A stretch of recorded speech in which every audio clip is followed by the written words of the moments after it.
I think, as a chief marketing officer, the word marketing is holding a lot of different definitions, and we're primarily in the media sector of marketing. Yep. And look at what media. I mean, you look at your influencer marketing. Look at the way everybody is a medium into themselves.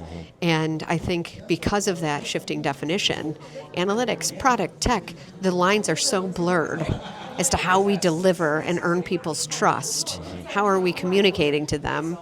How are we, just doubling down on figuring out, reducing all the noise that's coming at them so that they do something that makes sense to them? That's still a work in progress.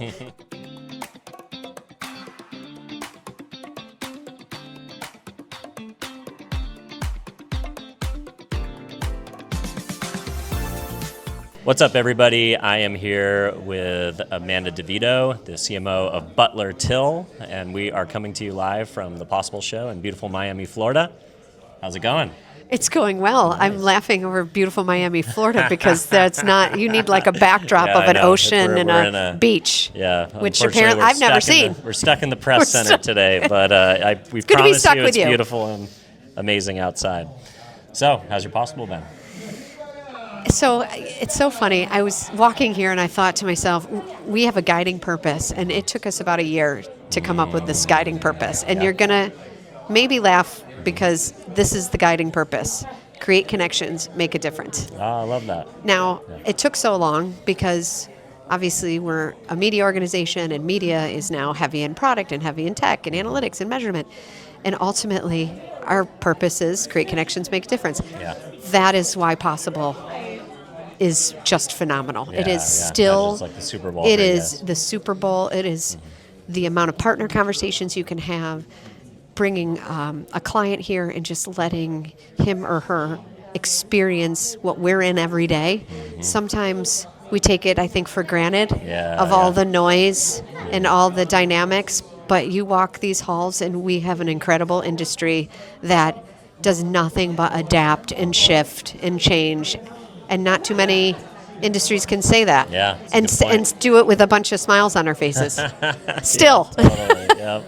Under all sorts of unique pressures at all times. But yeah, it's great to have an optimistic point of view. I think, I recently heard a conversation from Zach, the first go-to-market for ChatGPT and OpenAI. And, he said that we need to be telling more uplifting stories.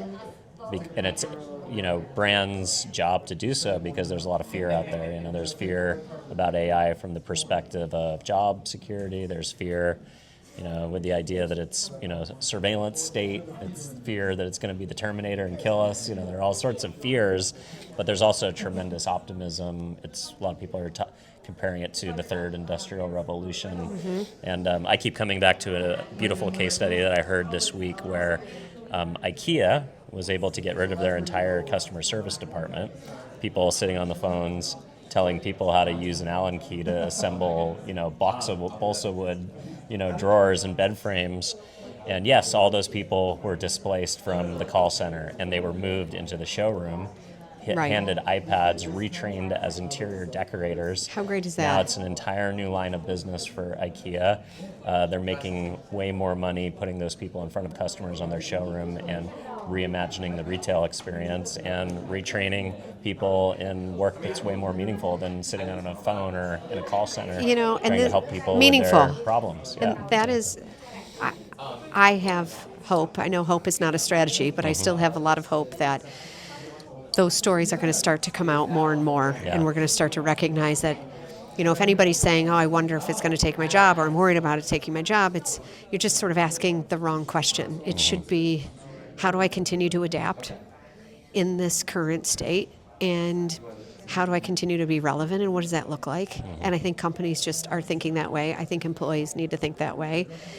And I don't know how you can't have invention and innovation when you have the speed of which AI is pummeling through all of our industries. So I'm excited about it more than scared, but I've been doing this for a minute where everything was going to be this catastrophic. Everything is going to change. The social is going to, the interwebs. What are the interwebs? Right. You know, so I guess there's a lot of, my vintageness allows you've been me through a to few be of optimistic. These cycles where Exactly. people get excited or jump up and down about something. Exactly, Yeah. exactly. And I think, as a chief marketing officer, the word marketing is holding a lot of different definitions, and we're primarily in the media sector of marketing. Yep. And look at what media, I mean, you look at your influencer marketing, look at the way everybody is a medium into themselves. And I think because of that shifting definition, analytics, product, tech, the lines are so blurred as to how we deliver and earn people's trust. How are we communicating to them? How are we, I don't know, just doubling down on figuring out, reducing all the noise that's coming at them so that they do something that makes sense to them.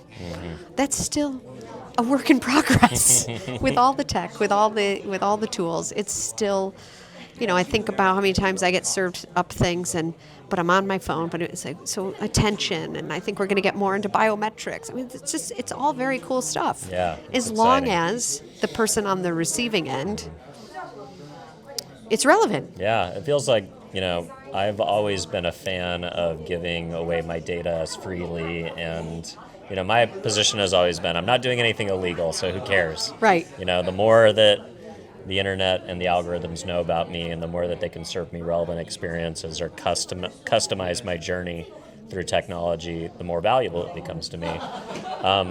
You were talking about some interesting things like biometrics.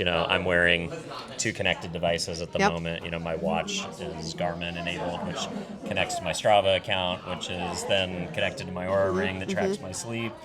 And, I'll keep putting them on as long as they make them. If there's somewhere I have the Meta glasses now when I'm outside. So, we talked about the wearable world and smart homes and all these things. And I think the missing picture was actually AI. Like all these things were coming online and giving you tons of data that wasn't really useful as just a consumer looking at it and just saying, oh, that's cool. That's cool. My sleep score is 78. Right. What the hell does that mean? What do I do with that?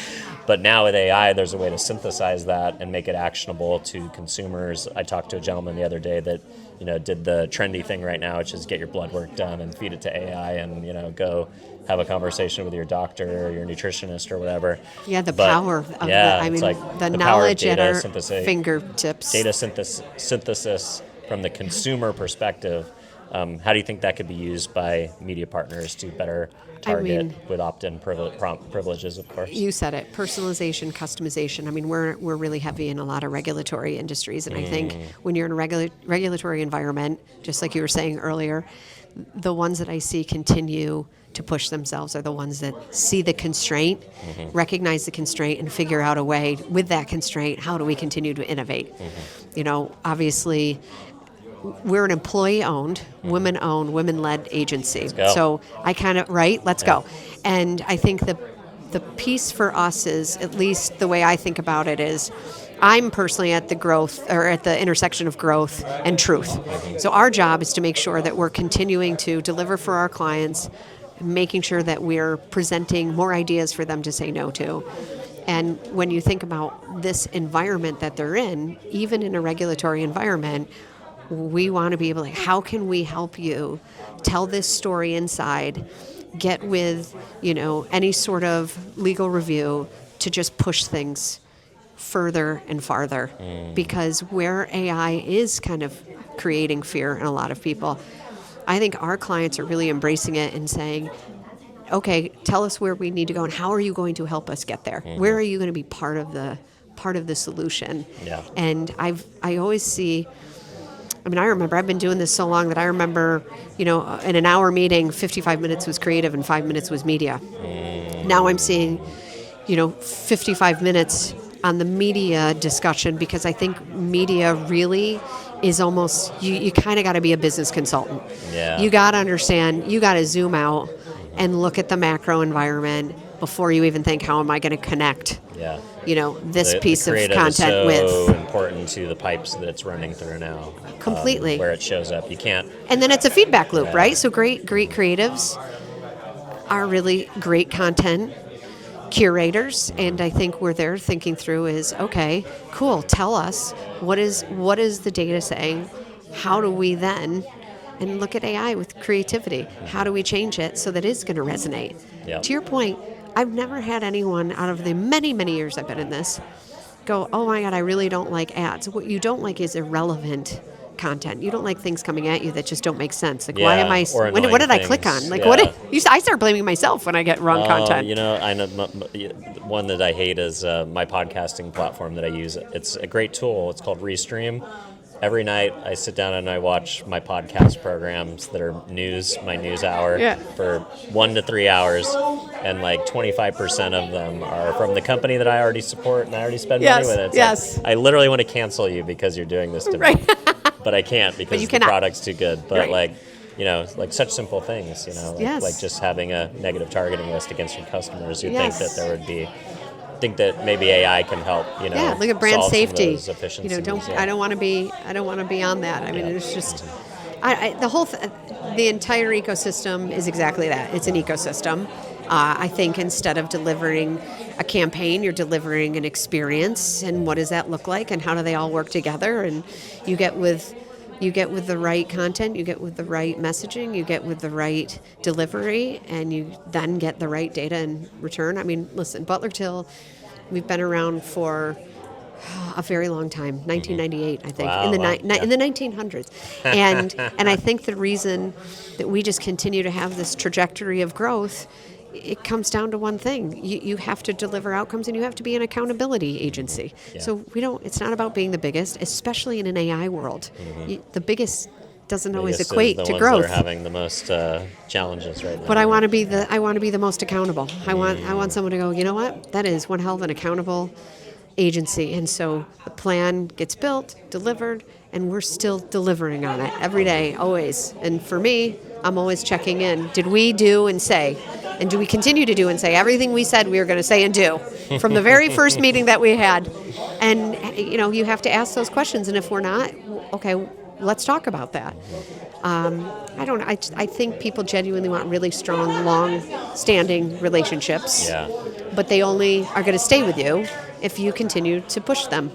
And you continue to bring really great ideas and innovation, and then it's a symbiotic relationship. It's as simple as that. Is that too like Pollyanna or what? I like it.